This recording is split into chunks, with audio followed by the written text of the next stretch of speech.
لیکن لڑائی جھگڑا ہوتے ہوتے رہ گیا۔ کسی نے میرے خاوند کو تنزیہ یہ کہا کہ تمہارا اس لڑکے کے ساتھ کیا تعلق ہے؟ میرے خاوند نے گرج کر کہا کہ کسی نے اس لڑکے میرے بیٹے کو اگر میلی آنکھ سے بھی دیکھا تو آنکھیں نکال دوں گا۔ آدمی رعب اور جرأت والا ہے۔ اس کی گرج سن کر سب چپ ہو گئے۔ میرے بیٹے کے ساتھ اس نے پھر بھی کوئی بات نہ کی۔ ابھی 1.5 سال پہلے کا ذکر ہے۔ میرے بیٹے کو پیٹ میں کچھ تکلیف ہو گئی۔ میرے ابا جان فوت ہو چکے تھے۔ میں ہندو ڈاکٹر کو گھر لائی۔ اس نے دوائیاں دیں لیکن 3 دن تک آرام نہ آیا۔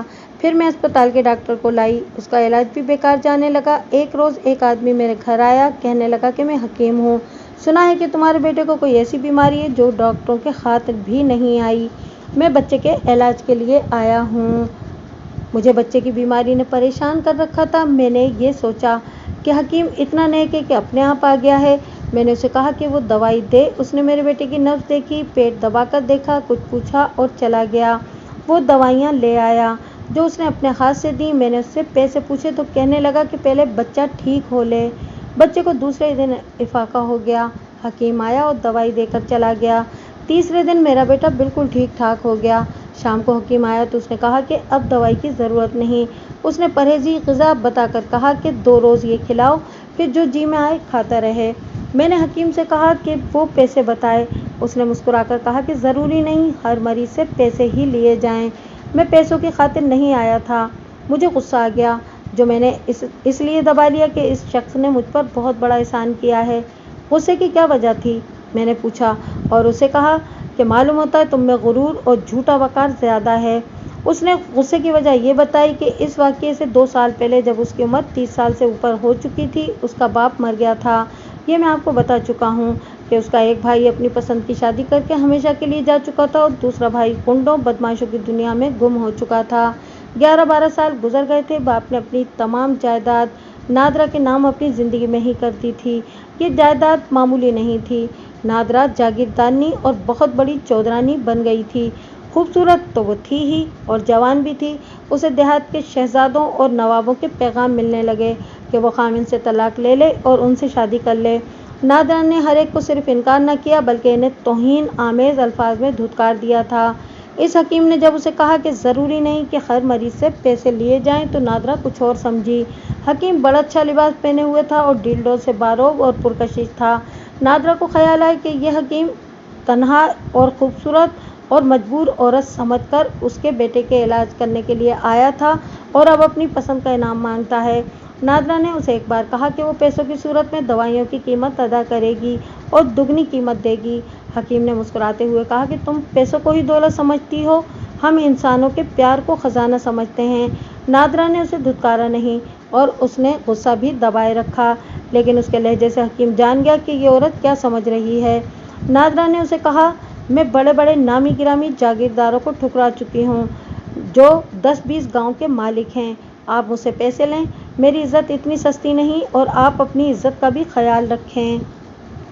نادرا نے مجھے بتایا کہ حکیم کی مسکراہٹ غائب ہو گئی اور اس نے کہا چودرانی ہوش میں آ، اس زمین پر اور اپنے حسن و جوانی پر اتنا مان نہ کر۔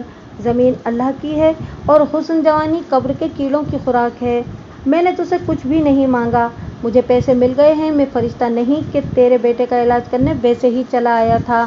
تیرا خاوند میرے پاس آیا تھا، انہوں نے کہا تھا کہ میری بیوی کے پاس جاؤ، اس کا بیٹا بیمار ہے اور ڈاکٹروں کی دوائیاں فیل ہو گئی ہیں۔ میں نے اس سے پوچھا کہ وہ خود کیوں نہیں اپنی بیوی کے پاس جاتا۔ اس نے مجھے وجہ بتا دی۔ میں اس شخص پر حیران ہوں کہ 11-12 برسوں کی علیحدگی کے باوجود اس کے دل میں اپنی بیوی اور اپنے بچے کی اتنی محبت ہے۔ حکیم جانے کے لیے اٹھا اور بولا غرور نہ کر چودرانی، خاوند کے بغیر عورت کی کوئی ذات نہیں۔ دیکھ ذرا تیری حالت کیا ہو گئی ہے۔ کوئی غیر مرد تیری ہمدردی کی بات کرتا ہے تو تیرے دماغ میں یہ وہم آ جاتا ہے کہ یہ تم پر مر مٹا ہے اور تیری چاہت رکھتا ہے۔ ایک نہ ایک دن خدا تجھے جھٹکا دے گا کہ تو دوڑی دوڑی اپنے خاوند کے پاس جائے گی اور اسے کہے گی کہ میری ساری جائیداد لے لو اور مجھے اپنی پناہ میں لے لو۔ نادرا نے یہ بات مجھے سناتے ہوئے کہا کہ حکیم چلا گیا تو میں رونے بیٹھ گئی، بہت روئی اور ایک ہی بات میرے دل میں آتی تھی کہ اپنے خاوند کو پیغام بھیجوں کہ میرے گھر میں آ جاؤ اور ہم یہیں رہیں گے، مگر وہ اکھڑ آدمی ہے، مجھے معلوم تھا کہ نہیں آئے گا۔ میرے دماغ میں غرور کا کیڑا ہلنے جلنے لگا۔ میں نے اپنے آپ سے کہا کہ جہاں 12 سال بیت گئے ہیں وہاں باقی عمر بھی گزر جائے گی، میں اپنے باپ کی قبر کی بے عزتی نہیں ہونے دوں گی۔ اپنے جھوٹے وقار اور اپنے باپ کی قبر کی مٹی کو بے عزتی سے بچانے کے لیے نادرہ اتنے بڑے امتحان سے گزر رہی تھی۔ میں نے نادرہ سے یہ پوچھا تھا کہ اس کے خامند نے کبھی اس کے بیٹے کو ورغلانے یا اپنے گھر لے جانے کی کوشش کی تھی؟ نادرہ نے جواب میں اتنی لمبی کہانی سنا دی۔ اس سے میں نے یہ رائے قائم کی کہ باپ کے دل میں اپنے بیٹے کی بہت زیادہ محبت تھی۔ آپ کو جو 2 واقعات سنائے ہیں ان سے اس محبت کا ثبوت ملتا ہے۔ نادرہ نے یہ بھی بتایا کہ اسے پتہ چلا ہے کہ اس کا بیٹا باہر میدان میں کھیل رہا ہوتا ہے تو باپ دور کھڑا اسے دیکھتا رہتا تھا۔ اس شخص کو میں کسی حد تک مشتبہ سمجھنے لگا۔ دوسرا مشتبہ نادرہ کا بدمعاش بھائی تھا۔ میں نے محرر کو بلا کر پوچھا کہ اس نام کا کوئی بدمعاش تھانے کے ریکارڈ پر ہے؟ اس نے ریکارڈ دیکھے بغیر بتایا کہ اس کا نام نعمت علی ہے اور علیا کے نام سے تھانے کے ریکارڈ پر ہے۔ سزا یافتہ نہیں، جوئے باز ہے، لڑائی مار کٹائی میں ماہر ہے، چوری کی 2 اور ڈکیتی کی وارداتوں میں مشتبہ بٹھایا گیا تھا لیکن اس کے خلاف کچھ نہیں ملا۔ یہ اس وقت کی 2 وارداتیں تھیں جب میں اس تھانے میں نہیں آیا تھا۔ محرر نے بتایا کہ اس قصبے میں یا تھانے کے علاقے میں کچھ دنوں کے لیے آتا ہے، زیادہ تر 7 والے تھانے کے علاقے میں رہتا ہے۔ اس علاقے کے 2 ڈکیت مشہور تھے۔ میں نے ASI سے کہا کہ وہ علیا بدمعاش کو ڈھونڈ کر تھانے میں لے آئے اور دوسرے تھانے کے علاقے سے لانا پڑے اس کو چاہے۔ یہ بات نادرہ کے باپ نے جب اپنی تمام جائیداد تمہارے نام کر دی تھی تو اس بھائی نے دوسرے بھائی نے تمہیں کہا تھا کہ جائیداد کا حصہ دو؟ وہ تو اپنی باپ کی وفات پر بھی نہیں آیا تھا، اس نے جواب دیا۔ مجھے توقع تھی کہ میرے بھائی آئیں گے اور میرے سر پر ہاتھ رکھ دیں گے اور میں انہیں جائیداد میں سے کچھ نہ کچھ حصہ ضرور دوں گی۔ تمہارا بھائی نعمت علی تمہیں کبھی نظر نہیں آیا؟ ان 12-13 برسوں میں 3-4 دفعہ دیکھا تھا، اس نے جواب دیا۔ ہر بار مجھے دیکھ کر وہ میرے پاس آ گیا اور بڑی سنجیدگی سے گھر کا حال احوال پوچھا اور چلا گیا۔ 2 مرتبہ میرا بیٹا بھی میرے ساتھ تھا۔ آخری مرتبہ وہ ابو کی وفات کے 6-7 ماہ بعد ملا۔ اس نے میرے بیٹے کے سر پر ہاتھ پھیرا، میں اسے دیکھ کر رو پڑی کیونکہ ابو فوت ہو چکے تھے۔ اس نے کہا، اللہ مالک ہے نادرہ، اتنا غم نہ کر، بیٹے کا خیال رکھا کر۔ میں اسے کہنا چاہتی تھی کہ نعمت، بدمعاشی سے توبہ کرو اور گھر آ جاؤ۔ میں اکیلی رہ گئی ہوں لیکن میرا دل اتنا بھر آیا تھا کہ زبان سے ایک لفظ نہ نکلا۔ اس کے باوجود کہ نادرہ نے اپنے اس بھائی کے خلاف کوئی بات نہیں کی تھی، میں اسے مشتبہ سمجھتا تھا۔ نادرہ نے جب یہ کہا کہ اس نے اپنے بھائی سے کہا تھا کہ گھر آ جاؤ، میں اکیلی ہوں، تو مجھے خیال آیا کہ اس عورت کی 2 مربع اراضی نہری علاقے میں ہے اور کچھ قصبے کے ساتھ ہے اور دکانیں بھی کرائے پر چڑھی ہوئی ہیں۔ یہ اکیلی عورت سارے انتظامات کس طرح سنبھالتی ہے؟ میں نے اس سے پوچھا۔ پوچھنے کی وجہ یہ تھی کہ اس کے مزارع ہوں گے اور اس نے کچھ زمین بٹائی پر دے دی ہوگی۔ ہو سکتا ہے کہ اس نے کسی مزارع کو بے دخل کر دیا ہو یا کسی سے بٹائی کی زمین واپس لے لی ہو۔ ایسے موقعوں پر بعض مزارع یا بٹائی پر کاشتکاری کرنے والے مرنے مارنے پر اتر آتے ہیں۔ انتقام کا ایک طریقہ یہ بھی ہو سکتا تھا کہ کسی نے اس کے اکلوتے بیٹے کو اغوا کر لیا ہو یا کسی کو اس نے کرائے کی دکان سے زبردستی بے دخل کیا ہو تو اس نے اس کے بچے کو غائب کر دیا ہو۔ میرے دور پار کے رشتہ داروں میں ایک آدمی ہے جو زمینوں کی دیکھ بھال کرتا ہے، نادرہ نے جواب دیا۔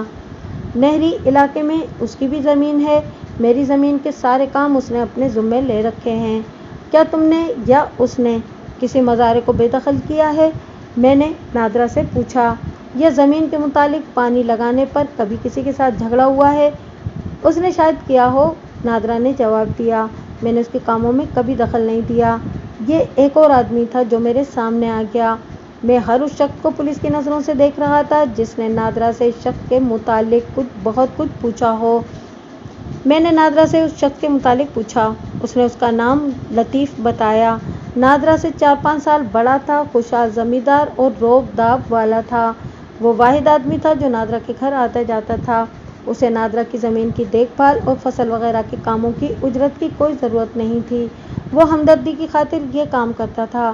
مجھے خیال آیا کہ اتنی دور پار کے رشتہ دار کو اس عورت کے ساتھ کیوں ہمدردی ہوتی؟ میں نے اور زیادہ کریدا تو پتہ چلا کہ وہ خاصا خوبرو آدمی ہے اور ہنسمکھ ہے۔ اس کی بیوی ہے اور 3 بچے ہیں۔ میں نے یہ بھی معلوم کر لیا کہ اس کی بیوی واجبی سی شکل کی عورت ہے جو غصے کی تیز ہے۔